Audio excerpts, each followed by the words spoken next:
I will never let you divorce him. Yeah, Mom's right. I can't even walk. That's what my mother-in-law and my husband told me.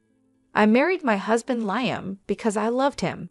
Even though we are no longer lovers, I still care about him deeply as family. My mother-in-law was strict in some ways, but she never said anything unreasonable. My husband always defended me.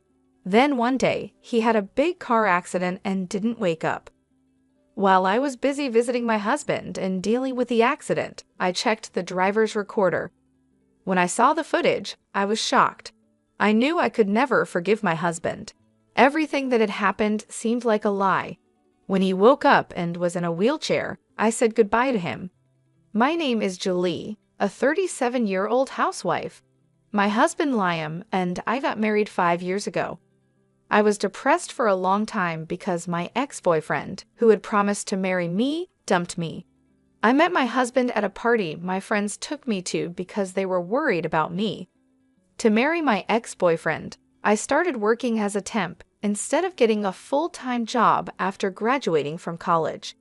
My ex-boyfriend was very kind, and I thought I could build a peaceful family with him. But one day, he suddenly told me he had fallen in love with a girl in the same class and broke up with me. He said he would pay me alimony for breaking off the engagement, but I refused and ran away from the house we were living in. My husband was the opposite of my ex-boyfriend. When he arrived at the party, my friends took me for a drink. Julie, right? I'm Liam. Your friend told me you went through a tough time. He asked me right away. My friend had told him that I was not doing well. I've been afraid to get close to people since my ex betrayed me. It's been a long time since I've been out to a party like this. That's great. Here's to taking the first step. I know what it's like to be cheated on. I had the same experience, but it's a waste of time to stay sad. Let's just enjoy today. My heart, which had been heavy for a long time, felt a little lighter. That day, we drank a lot and had a lot of fun. My husband and I exchanged contact information. The next day, he contacted me and we decided to go out for dinner. While talking to him, I could forget about the day my ex-boyfriend dumped me, which used to always be on my mind. After seeing Liam for a while, I no longer thought about my ex-boyfriend, even when I was alone. I'm happy to see you getting better day by day, and I'm going to keep making you happier. Let's stay together, Julie. I will never betray you. When I heard these words, I knew I could trust him. We officially started dating. Every day was happy and fulfilling. Even though he was the same age as me, my husband was very dependable. When I had a bad day at work, he cheered me up like he did when we first met. My friends were surprised to see that I had become a different person from the one who had been depressed a few months ago. After a year of dating, he proposed to me, and we decided to get married. I was so happy to be able to marry someone I loved so much. When we went to my in-laws' house to say hello, I was so nervous that I couldn't stop sweating. My father-in-law was a man of few words, but he tried to ease my nerves. My husband also showed me pictures from his childhood to help me relax. My mother-in-law was cheerful and true to herself. I don't know why you're so nervous. I'm not against you getting married. We are going to be a family. She patted me on the back and said with a laugh. Hearing my mother-in-law's words, my nerves instantly relaxed. I'll teach you how to take care of the house, and I'll be strict with you. Mom, Julie can do everything well without your teaching. She doesn't need your help. My husband laughed and defended me. My mother-in-law heard what he said and smiled. I'm just joking, she laughed. My in-laws live far away, but we had a good relationship, or so I thought.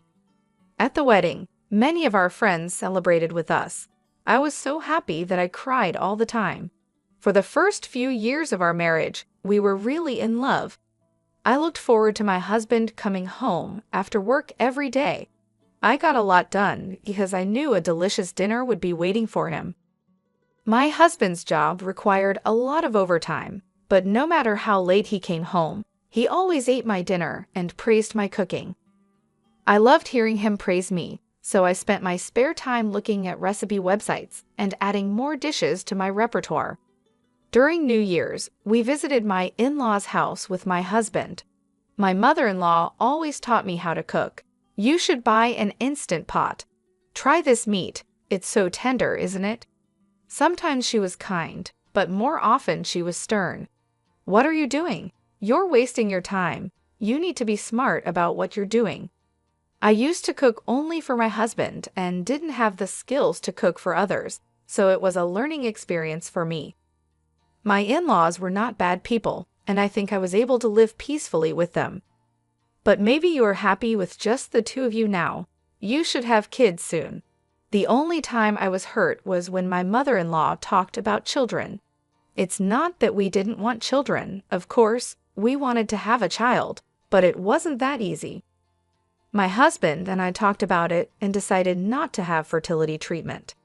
Maybe it was our fault for not talking to my mother-in-law about it, but every time we saw her, she would mention the child. "Hey Mom, we have our own timing," my husband would say when he was around. When he wasn't, I just had to force a smile. A few times a year, my parents-in-law would come to visit and stay at our house. I didn't want my mother-in-law to say anything, so when my in-laws came to visit, I cleaned the house from top to bottom. On the days when we ate at home, I made sure everything was perfect. I made more fancy dishes than usual. I was so well prepared that she never said anything about the house, but she still mentioned having children. Each time my husband defended me. As time passed, we were married for 8 years. Unlike when we first got married, we were no longer lovers, but that didn't mean I didn't love him anymore. He was still important to me, and we had just become family. I'm sure he felt the same way. No matter how late he came home, he always ate my cooking. We never had children, but I thought we had a good relationship. I believed that no matter how old we got, we would live together with the same sense of closeness. My relationship with my in-laws hadn't changed, and we still saw each other a few times a year. The only thing that changed was that I could talk back to my mother-in-law a little bit now. My mother-in-law always talked to me about children. You know what can't be done can't be done, I would now say jokingly. She didn't get angry at me for that. I know that, but I can't help saying it. I'm sorry, she would start to laugh with me. Then one day, I received a call from an unknown number. "Hello, is this Liam's wife? Your husband has been in an accident and is in the hospital. Please come to the hospital right now." I was so surprised that I couldn't process what was happening. I immediately took a cab to the hospital. Coincidentally, my parents-in-law were visiting us that week, so in the cab, I called my mother-in-law. "Mom, it's Liam. Something happened to Liam. He had an accident and was taken to the hospital." I couldn't speak properly because I couldn't stop crying, but my mother-in-law understood immediately. She was on a sightseeing tour with my father-in-law, but they agreed to come to the hospital right away. When I arrived at the hospital, my husband was in surgery. He was driving his car when he was hit from behind. The other car was driving very fast, and he was hit hard. The hospital explained that he was unconscious and in critical condition. I broke down in tears, but my mother-in-law said, "I'm sure Liam will be fine. We just have to wait and believe in him."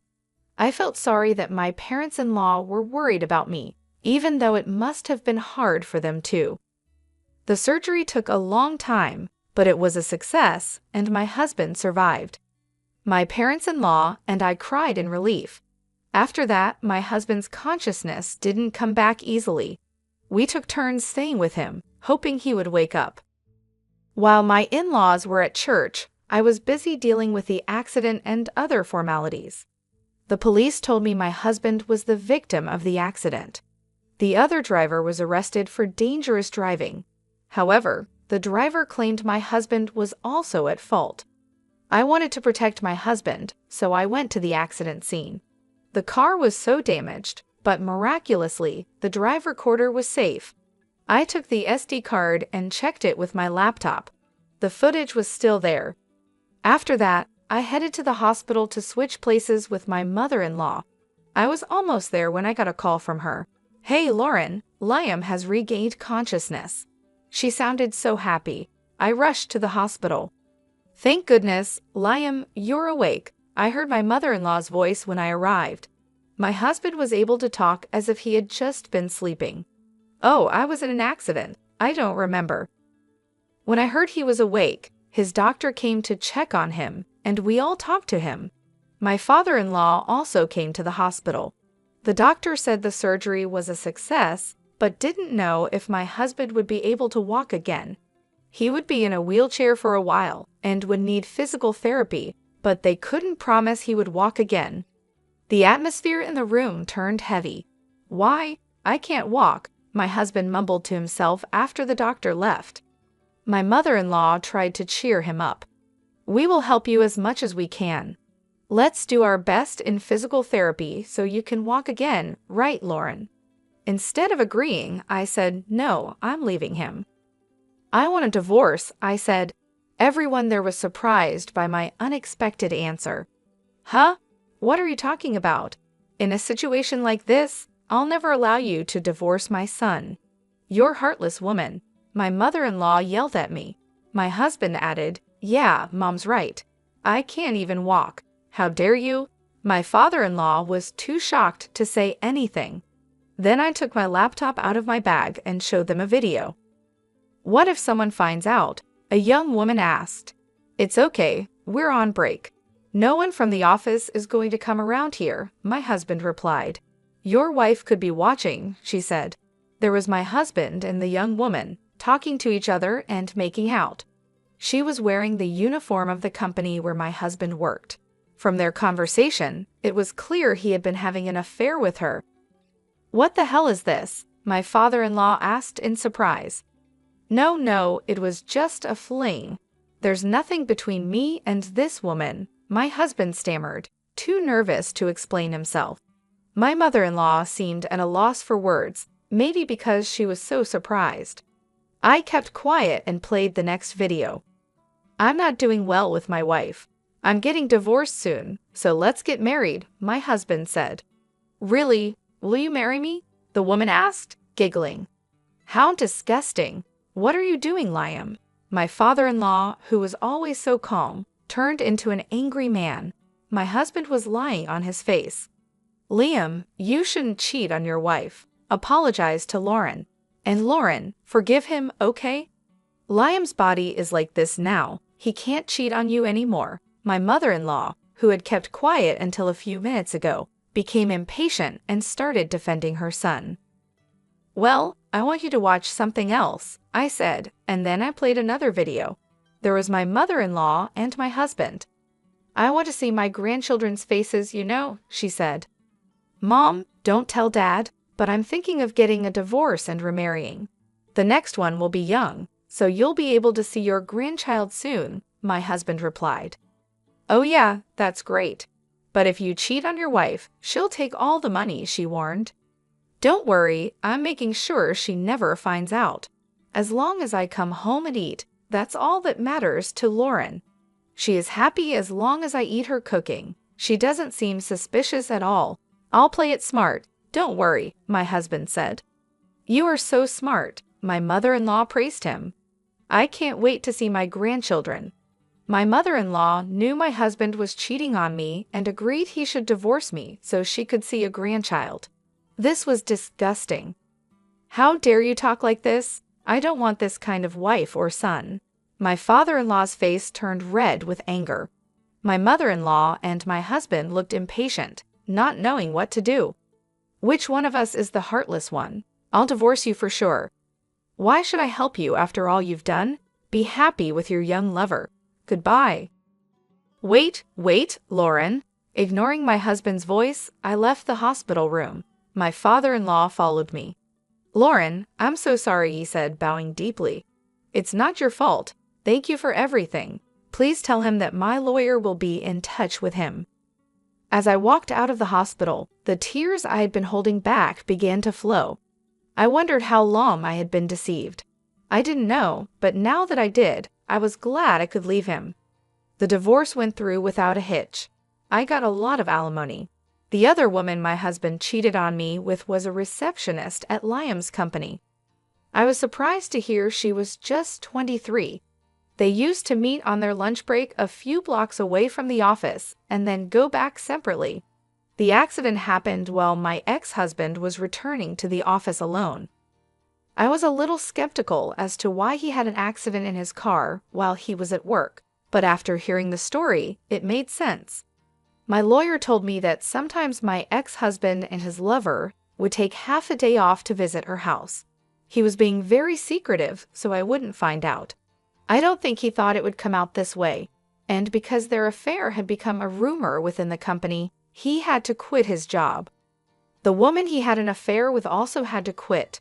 She was young and had no savings, and had to borrow money to pay the alimony.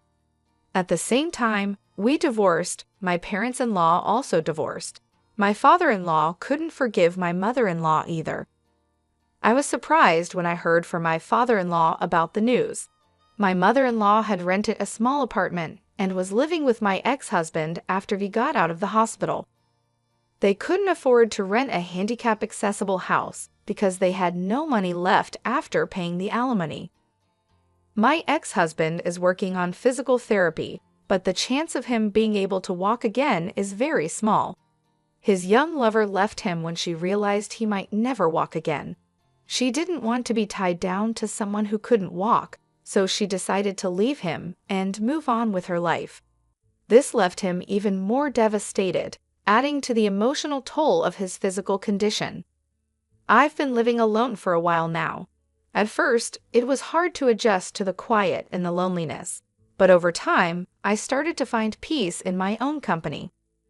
I started to enjoy the freedom of making my own decisions and living life on my own terms. I redecorated my home to reflect my tastes and started new hobbies that I had always wanted to try but never had the time for. I've decided to make a fresh start and focus on my career. I am studying to be a certified public accountant. It's a lot of hard work, but I am determined to succeed. I spend hours each day studying, taking online courses, and preparing for exams. If I get certified, I might be able to get a permanent job through a friend's introduction. This could be a great opportunity for me to build a stable and rewarding career. I am looking forward to this new chapter of my life. I feel hopeful and excited about the future. I have learned a lot from my past experiences, and I am determined to make the most of the opportunities that come my way. I will make sure to enjoy every minute of this new journey. I will focus on my personal growth, my career, and my happiness. This is my time to shine, and I am ready to embrace it fully. In addition to studying, I have been taking better care of myself. I joined a gym and started working out regularly. I found that exercise not only improved my physical health, but also boosted my mood and helped me manage stress.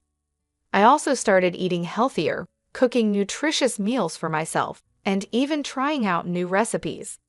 I reconnected with old friends and made new ones.